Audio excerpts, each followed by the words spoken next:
자, 말씀이 육신되어 21번째 시간.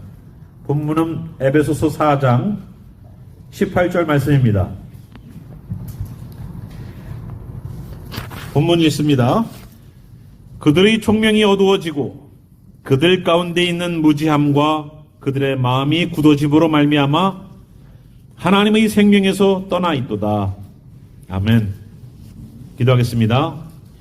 주 하나님, 저희가 말씀이 육신되어 시리즈를 계속 나가면서 하나님과 예수님과 성령님에 관한 이야기들을 마쳤습니다. 이제 우리가 본격적인 우리들의 신앙에 관하여서 저희들이 함께 보려고 합니다. 우리들이 구원을 받는다는 것이 무엇인가? 우리는 왜 구원이 필요한가에 대한 이야기들을 함께 나눌 때에 자신의 모습을 발견하는 귀한 시간이 있기를 소망하오니 주여 역사하소서. 이 시간도 주님께서 주시는 깨달음과 지혜로 우리들 마음 가운데 어둠이 물러가서 깨달아지는 그 빛 가운데 광명 가운데 거하기를 소망하며 살아계신 예수와 이름으로 기도합니다. 아멘. 네, 오늘 제목은 나는 누구인가? 라는 제목입니다. 나는 누구인가? 우리가 구원에 관한 이야기에 앞서서 구원을 이야기에 앞서서 구원 전에 다루어져야 되는 본문이 뭐냐? 나는 누구인가예요. 제가 이번 주에 병원에 가서 정기 검진을 받는데 피 검사도 하고 소변 검사도 하고 이것저것 검사들을 합니다. 그런데 거기에서 분명히 결과가 나왔는데 요거는 요만큼 높아졌고 요거는 안 좋은 것만 높아졌더라고요. 예, 저도 마지노선에 있는 것 같아요. 거의 발음에 있어요. 운동해서 이제 더 이쪽으로 가야 되는데 이쪽으로 잠깐만 왔어요. 1이 높아지고 막 2가 높아지고 막 이렇더라고요. 살짝씩. 그런데 자, 치료가 먼저예요? 진료가 먼저예요? 그죠? 진찰이 먼저고 다이그노스틱이 먼저예요. 그런데 우리는 자꾸만 구원을 얻기 위한 치료만 목적을 두고 있더라는 거예요. 치료만 목적을 두고. 진단이 먼저다. 내가 구원을 받고 내가 구원 얻는 사람으로 살아가는 것보다 먼저가 뭐다? 내가 누구인지를 아는 거예요. 내가 누구인지를. 내가 누구인지를 모른 채 구원을 달라고 그러면 그 주님이 옛다 하고 주시겠어요? 아니에요. 주님은 항상 내가 누군지 진찰부터 먼저 하시는 분이 주님이세요. 그 이야기가 오늘의 이야기입니다. 왜 우리는 그러면 하나님께 내가 누구입니다를 물어봐야 되는가? 왜 기독교니까 성경이 기준이니까 나에 대한 정의도 내 정체성도 성경에서 근거를 찾는구나라고 얘기를 하지만 의사가 우리를 진찰했을 때에 내가 문제가 있습니다라는 그 기준이 의사의 개인 소견일까요? 아니면은 정확한 데이터를 근거로 한 이야기를 하는 걸까요? 그죠? 의사는 정확한 데이터, 나와 있는 데이터를 보면서 당신이 이렇습니다, 저렇습니다를 얘기해 주는 것이지, 내가 볼 때는 당신이 진짜 딱 들어오면서 내가 보니까 당신은 이런 병이 있네라고 얘기하지 않아요. 근거가 있어야 된다는 거예요. 근거. 의사조차도. 내가 어떠한 병이나 어떠한 문제가 있다라고 말을 할 때에는 뭐가 있어야 되느냐? 기준점이 있어야 돼요. 기준점. 데이터라는 기준점이 있어야 돼요. 정상의 범위가 항상 이만큼 있고 그 정상의 범위보다 낮거나 높으면 문제가 되기 시작하는 겁니다. 그 기준점을 누가 정하느냐? 그거는 의사들이 정하는 거예요. 그런 것처럼 왜 우리는 성경을 통해서 나를 들여다봐야 되는가? 나는 내가 내 스스로에 대해서 나는 이런 사람이다라고 생각할 수 있고, 다른 사람이 나랑 오래 사귀었던 친구들이 뭐라 그래요? 야, 너는 이런 사람이야라고 나에 대한 데피니션을 줄 수 있어요. 하지만 그 모든 데피니션 또한 사람들의 주관에 따라서 달라요. 저를 좋아하는 사람이 있고 저를 싫어하는 사람이 있는 거는 당연하잖아요. 똑같이 행동을 해도 저를 싫어하는 사람이 있고 좋아하는 사람이 있어요. 주관적인 거예요. 그러나 그 주관적인 것으로 나를 평가하는 것이 아니라 객관적인 기준점을 가지고 보자는 겁니다. 그럼 우리는 왜 성경을 기준점으로 만들고 있는가? 그거는 하나님이 우리에게 창조주가 되시기 때문이에요. 창조주. 그리고 누구다? 아버지라는 거예요. 아버지. 나에 대해서 가장 잘 아시는 분이 누굴까요? 내 아버지예요.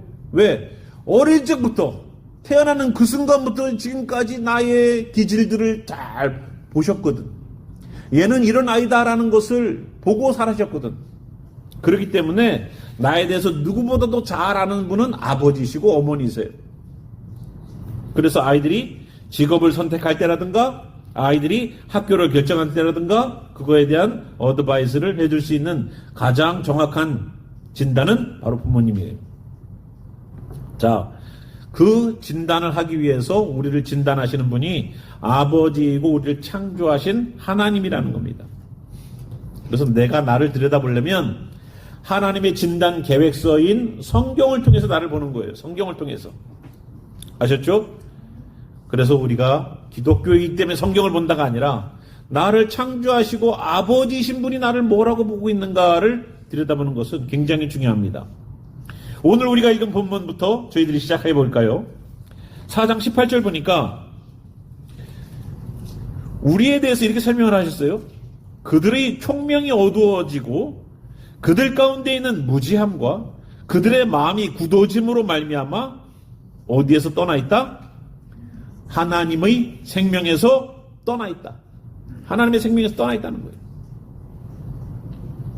우리는 어떻다? 하나님의 생명에서 떠나 있는 존재였다라는 거예요. 어떻게? 총명이 어두워졌어요. 그리고 무지해요. 그리고 마음이 굳어졌어요. 요 세 가지 요소가 하나님의 생명에서 떠나 있게 만들어요. 총명이 어두워졌다는 것은 뭘까요? 사람들이 기본적으로 생각을 해보세요. 우리의 조상들이 또 우리의 조상들 올라가면 누군가가 있겠죠. 누군가가 있겠죠. 상식적으로. 그런데 올라가다 보면은 두 부부가 나올 거예요. 그죠? 한 부부가 나올 거예요. 그죠?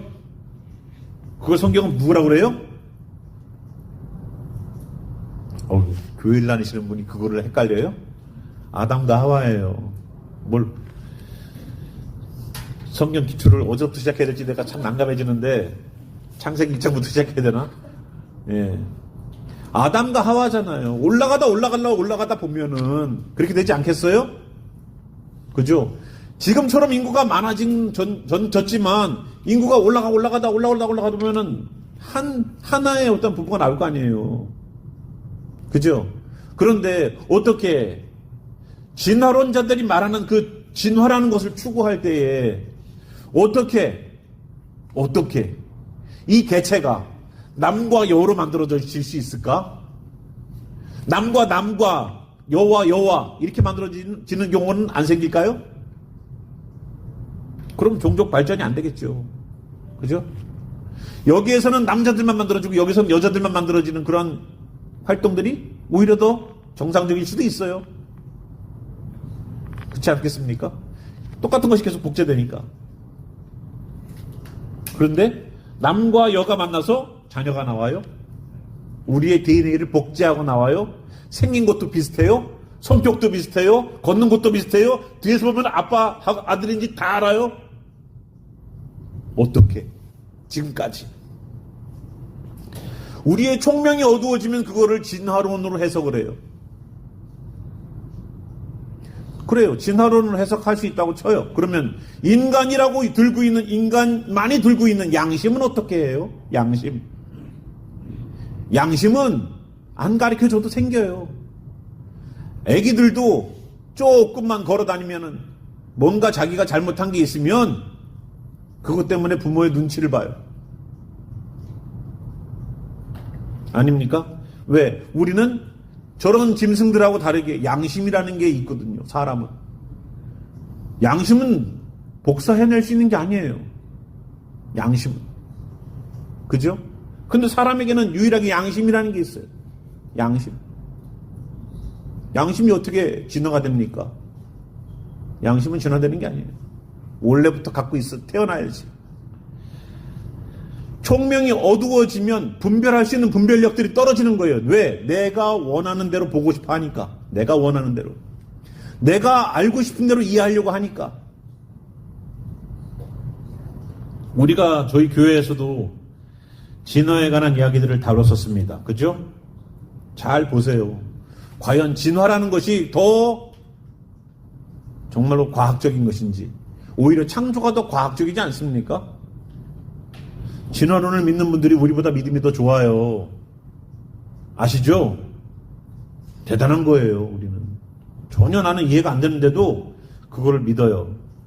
그리고 진화의 시간들이 점점 늘어나요. 옛날에 제가 배울 때 시간이랑 지금 과학자들이 얘기하는 시간은 더 길어졌어요. 그 블랙홀을 얼마나 사용하는지 몰라. 두 번째, 무지해요. 무지해. 몰라서 못 믿는다는 거예요. 몰라서 못 믿는다. 몰라서 못 믿기 때문에 예수님을 몰라요. 그래서 우리가 전도도 하고 선교도 하는 겁니다. 세 번째, 마음이 굳어져서 하나님의 생명에서 떠났어요. 마음이 굳어져요. 예수님 믿으세요 그러면은 마치 광신도들 믿는 그 예수 믿는 사람들의 이야기들을 생각하고 얘기를 해요. 그죠? 마음이 굳어져요. 나는 교회에 가서 상처받았어. 나는 교회 누구한테서 사기당했어. 어떤 분은 목사님에게서 나는 금전적 사기를 당했어. 이런 분들도 계세요. 그래서 교회를 나는 안 가. 라고 얘기하세요. 그거 저도 마찬가지예요. 제가 처음에 텍사스로 유학 공부를 하러 올 때에 처음에 랭귀지를 하는 학교로 왔었어요. 시골에, 텍사스 시골에. 그 프로세싱을 주선해 준 어떤 목사님이 계세요. 그런데 그 목사님에게 제 한 학기 기숙사비, 그 다음에 식비, 그 다음에 학비를 다 해서 드렸는데 제가 비행기 타고 그 학교 기숙사에 딱 갔더니 제 이름이 없는 거예요. 기숙사에 제 방을 들어가야 되는지 그 다음 주부터 바로 수업 시작인데 제 이름 자체가 없어요. 어떻게 됐겠어요? 사기 맞은 거예요. 사기 당한 거예요. 순간 청천벽력. 제가 차가 있어요? 그 텍사스 저 시골이었었어요. 달라스에서 한 5시간 내려가야 돼. 시골. 거기에 딱 이민 가방 들고 딱 들어가는데 제 이름이 없어요. 오늘 하룻밤은 저 끝방에서 자래. 그래서 수소문 끝에 알아봤더니 그분이 그 돈을 다른 데다가 썼어요. 줄게 하고서 얘기를 하는데 난 당장 다음 주부터 수업인데, 그러더니 어떤 목사님을 보내셨더라고. 그 목사님이 자기 크레딧 카드로 내 수업료를 내주고 갔어. 그분도 나중에 얘기 들어보니까 그 목사님이 내가 돈을 나중에 줄 테니까 가서 저 학생 미리 먼저 내줄 거 내주고 와라 해가고 왔대. 그분도 나중에 뛰었어요. 돌려막기야 완전. 저도 목사님에게 5천 몇백 불을 사기당했었어요. 그 시골에서 어렵게 모아서 학비 보내준 건데. 그리고 나서 전화를 잘 안 받아요. 결국은 관계가 끊어지게 되더라고. 야, 진짜 경찰서에 안 고발한 게 감사한 거예요. 목사니까 내가 가만히 있었던 거지. 그런데 저도 목사님에게 사기당했는데 교회는 떠나지 않더라고. 주님이 사기친 게 아니니까. 주님이 나한테 사기친 게 아니니까. 근데 많은 사람들은 목사한테 나는 사기 맞았어. 그럼 그 교회를 떠나시면 돼요. 그러나 주님은 떠나지 마세요. 내가 장로한테 내가 누구에게 돈을 뜯겼는데 사기당했어. 그럼 그 사람 안 만나고 다른 교회 옮기세요. 그러나 신앙은 버리지 마세요. 뭐가 중요한데? 나를 살릴 주님이 중요한 거지. 누가 나한테 사기를 치고 뭐가 상관이 있어요. 나도 목사에게 사기당했는데. 우리의 마음이 다른 데서 굳어지지 않길 저는 바랍니다. 내가 진짜 본질적으로 붙잡아야 될 것을 붙잡아 나가기를 바라요. 왜냐? 그렇게 하면은 하나님의 생명에서 우리는 떠나 있는 상태가 될 겁니다. 우리의 상태가. 하나님의 본질에서 어떻다? 하나님의 그 구도심으로 말미암아 하나님의 생명에서 떠나 있도다. 생명 없다는 거예요. 구원 없다는 거예요. 천국 못 간다는 얘기예요. 똑같은 말이에요. 천국 못 가네, 구원을 못 받았네, 그 다음에 생명이 없네, 이런 똑같은 말이에요. 예수님 안 믿네, 이런 똑같은 말이에요. 말만 바꿨지. 그죠? 우리의 컨디션이 어떻다? 이렇다. 아무리 똑똑하게 석박사여도 소용없어요. 예수님 안 믿는 거는. 왜? 내가 마음으로 안 믿으니까. 이성적으로 이해를 해갖고 내가 그걸 믿어보려고 하니까 문제가 생기는 거예요. 이성적으로 이해해보려고. 하나님의 말씀은 이해할 수 있는 말씀도 있지만 이해할 수 없는 것도 많은데 어떻게 다 하나님을 믿으려고 그래요?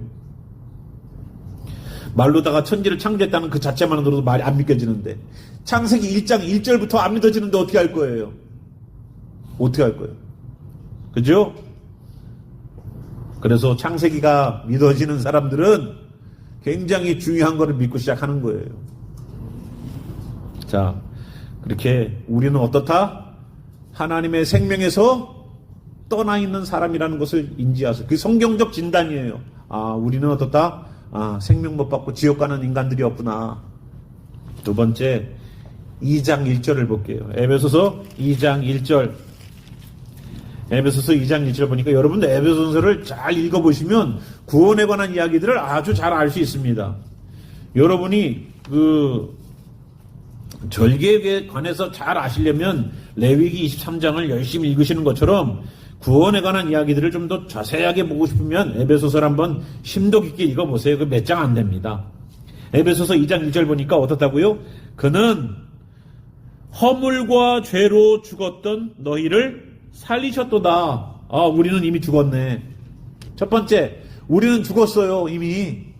어떻게? 죄와 허물과 죄로. 어떤 분은 얘기할 거예요. 내가 뭔 죄인이에요 라고 얘기해요. 교회 와서 제일 많이 듣는 소리가 그거예요. 제가.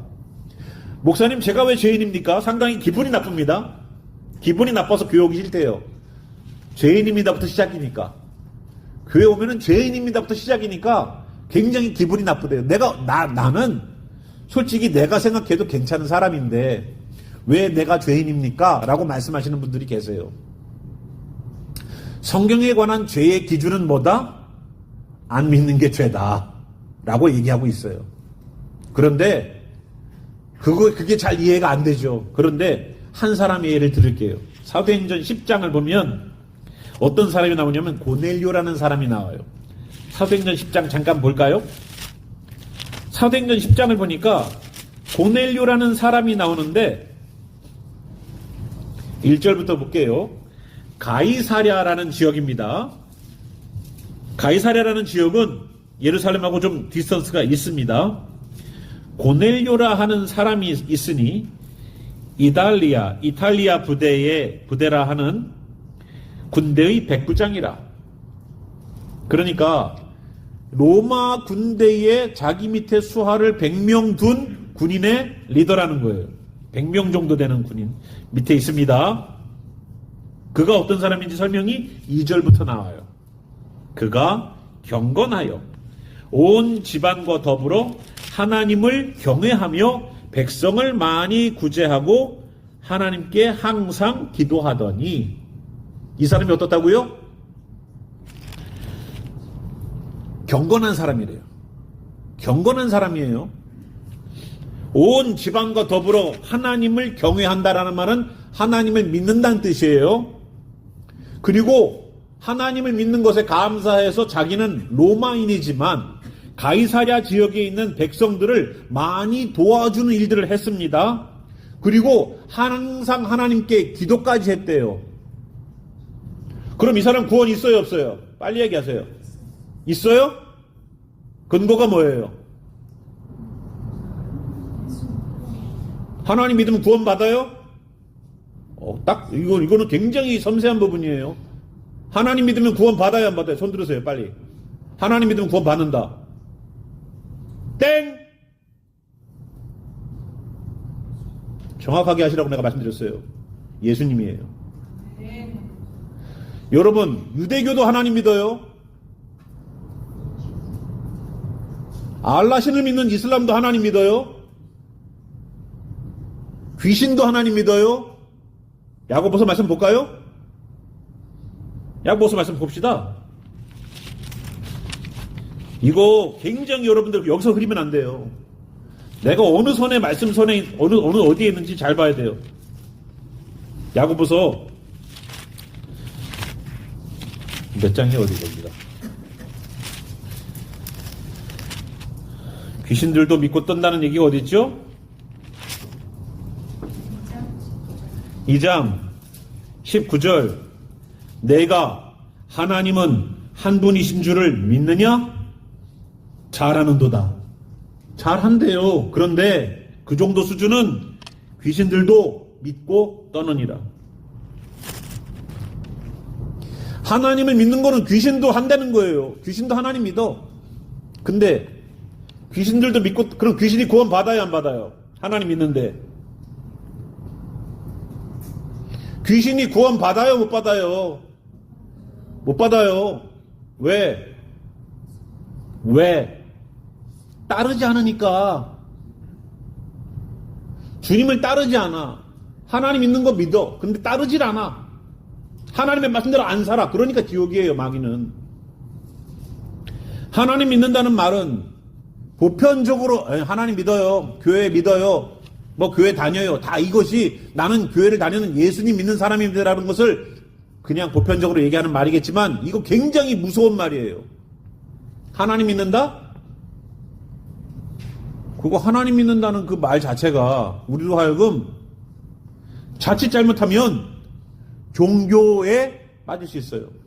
우리가 믿는 건 누구다? 예수의 보혈 아니면 구원 없어요. 아버지께 가는 자는 누구를 통해서? 오직 예수님이에요. 이 세상에 다른 구원받을 만한 이름을 준 적이 있어요? 없어요? 없어요. 없어. 한 번도. 예수님을 구원자라고 믿지 않는 종교들이 있지요. 예수님이 구원자가 아니야. 선지자야. 라고 믿는 사람들이 있어요. 거기 구원 있어요? 없어요? 거기에 해당되는 데가 어디예요? 거기에 해당되는 데가 어디예요? 여호와 증인. 아마 몰몬도 그럴 거예요, 아마. 그죠? 예수님만이 only the savior라고 얘기하지 않을 거예요, 아마. 이 가장 중심적인 이 생각들이, 신학들이 흔들리면 이단으로 가는 거예요. 물에 그냥 못한 듯 이렇게 가는 거예요.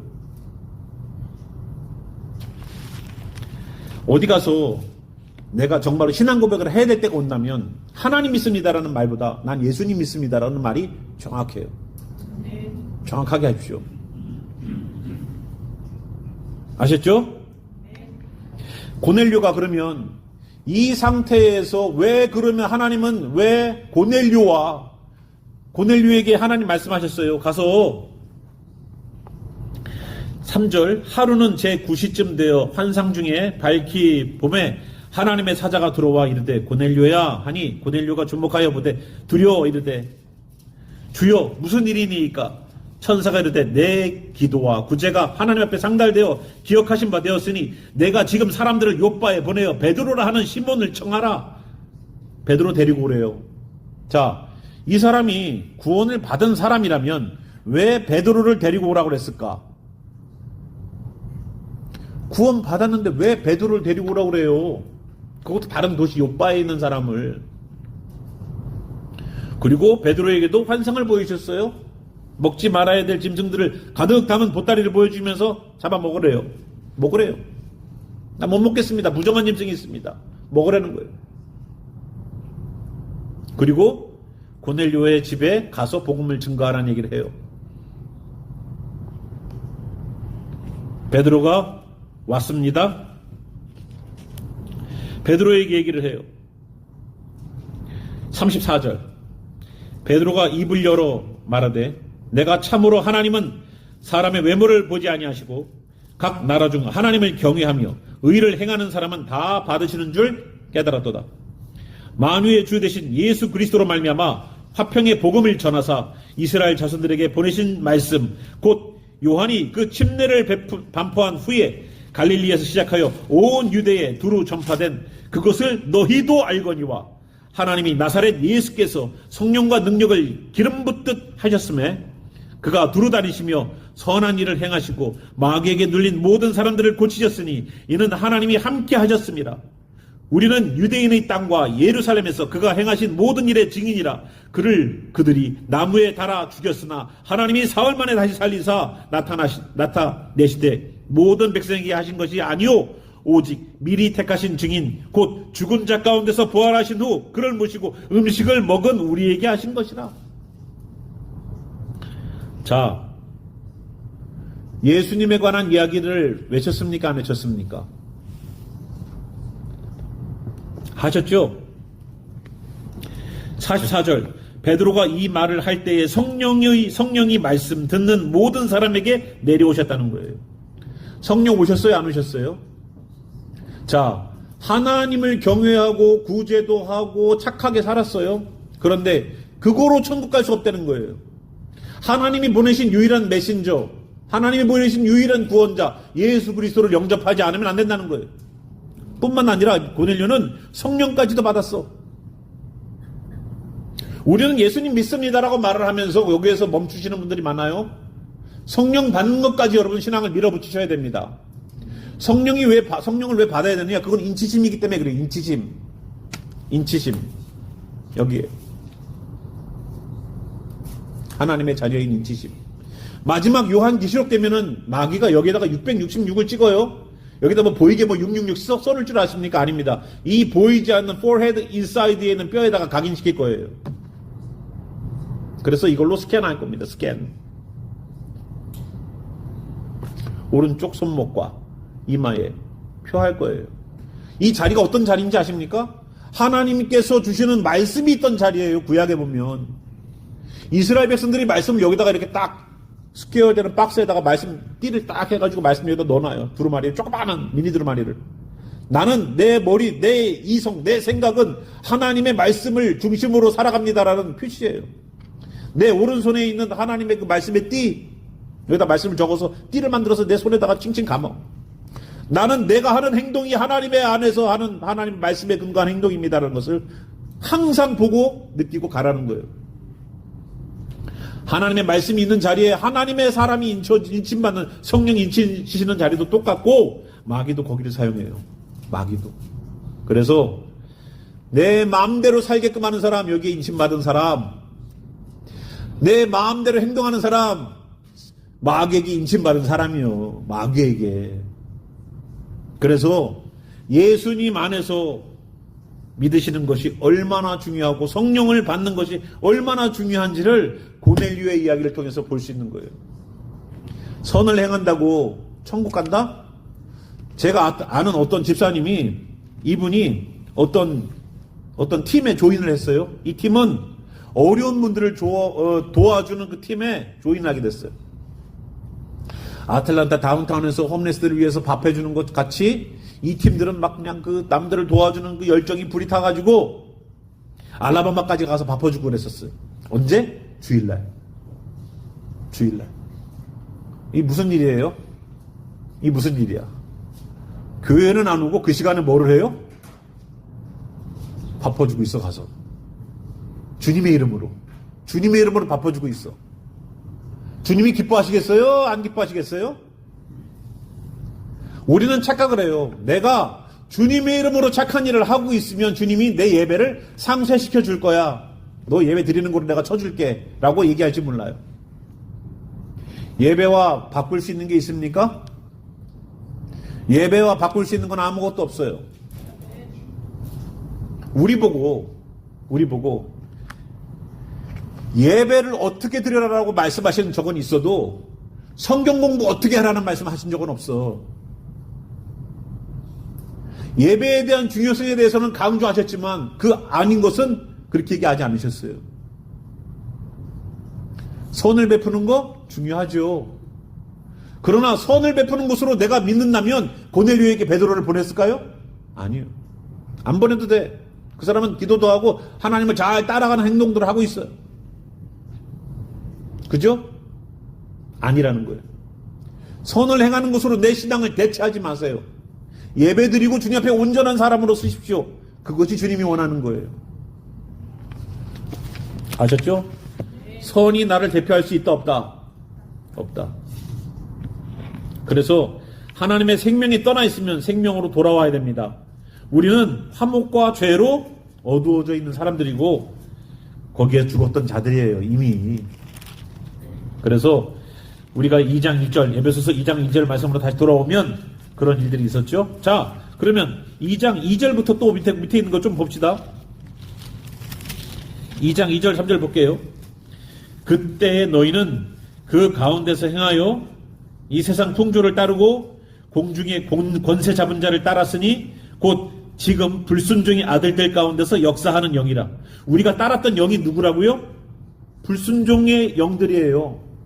불순종의 아들들의 영들.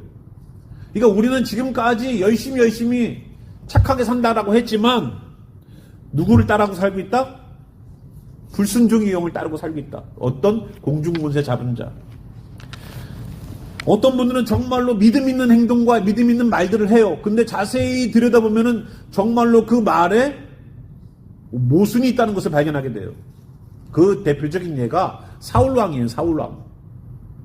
아말렉과의 전투에 나가갖고 분명히 얘기했어요. 나가서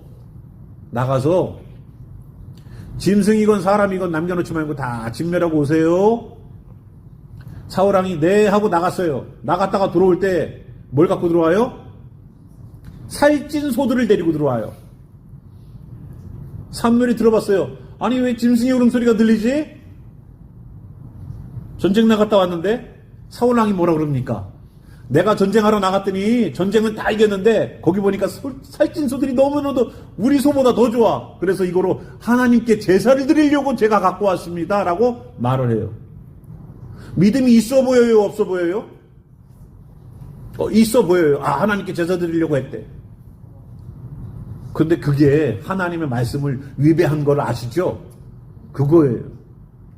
말로는 거룩하게 보이고 말로는 신앙 있는 것처럼 보이는데 막상 한 겹을 까보면 어떻다? 아니다. 그래서 영분별이 필요한 거예요. 영분별.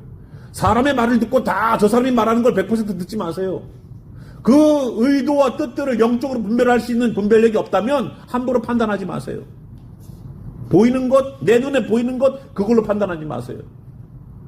그게 영분별이 있어야 된다는 얘기예요. 성령의 은사 가운데 영분별의 은사가 있어야 되는 이유가 거기 있는 거예요. 특히 교회 지도자들은 누가 행동을 하고 누가 말을 할 때 저 사람이 어떠한 신앙의 컨디션이구나라는 것을 빨리 파악해야 돼. 예수가 그 안에 있구나 없구나. 저거 자기 생각에서 나오는 이야기구나. 다 판단해야 돼. 그걸 분별해내야 돼요. 의사가 내가 머리가 아파서 왔어요. 그러면 의사는 내 두통약에 타이레놀 하나 주고서 끝나는 의사는 없어요. 그 원인이 무엇인지 CT를 찍어봅시다. MRI를 찍어봅시다. 계속 파내서 원인을 분명하게 찾을 때까지는 약을 안 줘. 약을 안 주더라고. 원인을 찾을 때까지. 찾아지면 그때 줘요.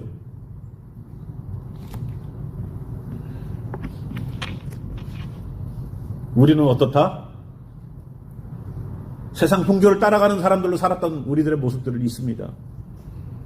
3절. 전에는 우리가 다 그 가운데에서 우리 육체의 욕심을 따라 살았대요. 우리의 욕심을 따라 지내며 육체와 마음이 원하는 것을 했다는 겁니다.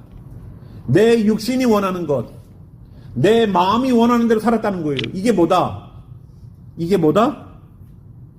죄다. 내 마음인데 내 마음대로 사는 게 뭐가 죄예요? 라고 말을 해요, 사람들은. 아니요. 이 몸뚱아리가 내 거 아니에요? 그럼 내 마음대로 여기 가는 거 저기 가는 거 내 마음대로 가는 거지. 그거를 왜 성경이 통제하고 하나님이 통제하고 기독교가 통제하고 교회가 통제를 해요? 왜? 내가 내 거가 아니니까 그런 거예요. 우리는 2억 대 1을 통과해갖고 나온 사람들이에요. 2억 대 1의 경쟁을 통과하고 나온 사람들이에요, 여기. 한 사람 한 사람들이. 그 사람들이 가치 없게 이 땅에 태어나는 사람이 있겠습니까? 아무리 저기 있는 홈레스이고, 아무리 저기 보면 가치 없는 사람처럼 보일지라도 그 사람이 의미 없게 이 땅에 태어났겠어요? 아니에요. 다 의미가 있어. 한 사람 한 사람이 다 소중해. 그 엄청난 존재들이 이 땅에서 잘 먹고 잘 살고 낙덩덩거리고 사는 것이 목적으로 살게끔 내버려두는 것이 하나님의 목적일까요? 아니에요. 내 마음, 내 몸은 내 거니까, 내 마음도 내 거니까, 내 생각도 내 거니까, 내 마음대로 생각하고 마음대로 마음 먹고 그래요? 아니요. 그건 하나님의 사람이 아니에요. 하나님의 사람은 하나님의 마음을 헤아려서 하나님의 마음을 품으려고 그러고 하나님 안에서 생각하려고 그래요. 그렇게 빠졌을지라도 돌아오게끔 만드는 하나님의 역사가 있단 말이에요. 생각 안 할 수는 없지. 그러나 돌아오게 하는 주님의 역사가 일어나야 된다는 겁니다. 그래서 다른 이들과 같이 우리는 어떻다? 본질상 누구였다? 진노의 자녀였다는 거예요. 본질상. 내 마음대로 생활했던 그것이 결국은 진노의 대상이었다는 거예요. 진노의 대상. 벌받을 대상, 지옥과의 대상이었다는 거예요. 기독교인들은 그래서 내 생각과 마음까지도 그 순결과 정절을 지키기 위해서 노력하셔야 됩니다. 저는 욥의 이야기를 보면서 욥이 어땠습니까? 자녀가 생일이 됐어요. 아주 잔치를 크게 벌렸습니다. 그리고 잔치가 다 자녀의 생일 잔치가 끝나고 난 그 다음날 어떻게 했어요?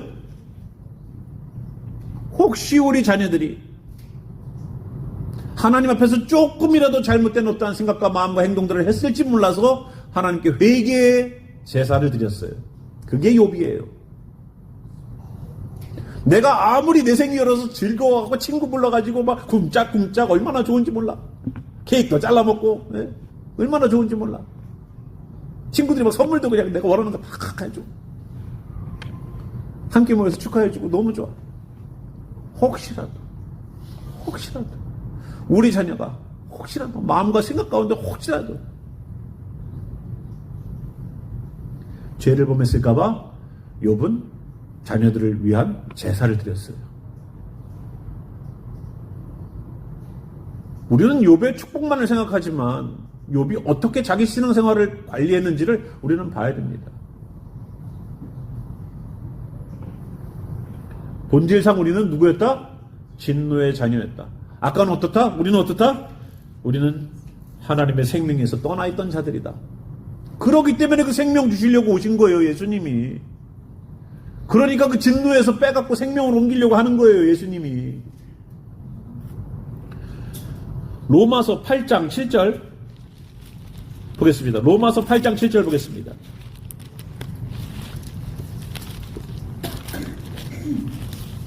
로마서 8장 7절에 이런 말씀이 있어요. 육신의 생각은 하나님과 원수가 되나니 이는 하나님의 법에 굴복하지 아니할 뿐 아니라 할 수도 없습니다. 육신의 생각은 뭐랑 충돌돼요? 하나님하고 충돌돼요. 하나님하고 충돌되는 게 있으면 내가 육신의 생각을 하고 있구나라고 생각하셔야 돼. 그리고 하나님의 법, 성경 말씀에 굴복도 못해요. 굴복도 못해. 자기가 들고 있는 것 때문에 굴복도 못하고 자기가 들고 있는 것 때문에 하나님의 법대로 살지도 않아. 여태까지 내 생각과 내 말이 기준이었으니까. 할 수도 없대요. 하려고 노력을 해도 할 수도 없어. 얼마 정도는 하겠지. 얼마 정도는 주님을 따르는 척 하겠지. 근데 조금 지나면 내 힘으로 갔기 때문에 내 힘이 빠지면 신앙도 빠져. 문제는 내 힘이 아니라 누가 날 붙잡고 있어야 돼요? 주님이 붙잡고 있어야 돼요. 내가 아니라. 폭풍우 치는 바다에서 나무 기둥 하나 잡고 있으면은 이 배가 파손돼도 살겠지 하고서 내가 나무 기둥을 붙잡고 있다고 생각해 보세요. 얼마만큼 버틸 것 같습니까? 파도는 계속 치는데. 어떤 사람은 자기의 몸을 거기다가 묶었어요.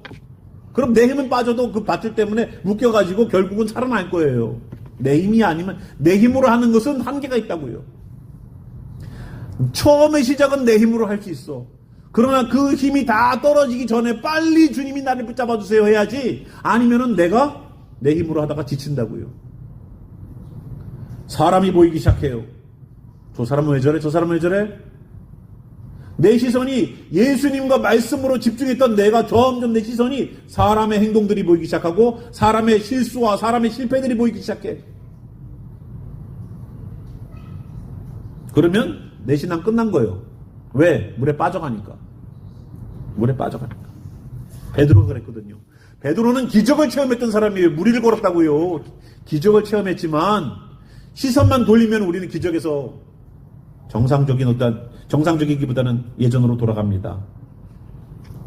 우리의 생각은 하나님과 원수가 된다 안 된다? 된다. 우리는 어떤 사람들이었었어요? 하나님과 원수 맺던 사람들이었다는 거예요. 성경은.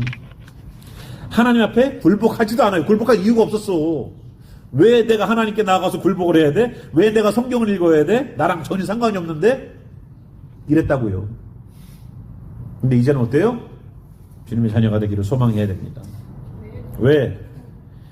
히브리서 9장 27절이 우리에게 그 마지막 해답을 얘기해 줄 거예요.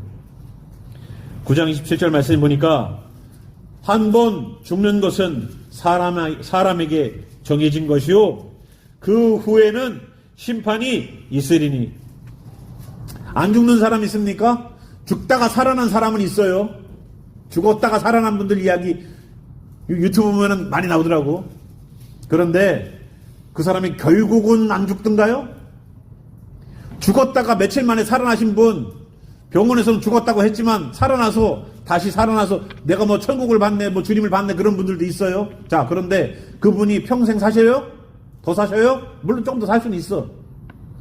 그런데 영원히 죽지 않아요? 아니에요. 죽어요. 나사로? 죽어서 썩어서 냄새가 나는지 나흘이 지난 사람이에요. 나사로는. 그 사람이 살아났어요. 근데 그 나사로 살아있어요? 지금까지? 없죠.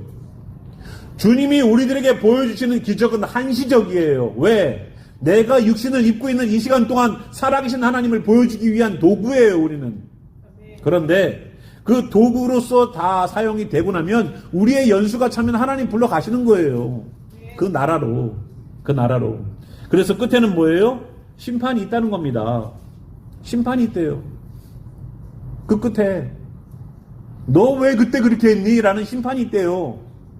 심판의 기준은 뭡니까? 우리가 행한 대로, 우리가 말한 대로. 마태복음에 보니까 너희가 부지불식간에 했던 그 얘기 하나일조차도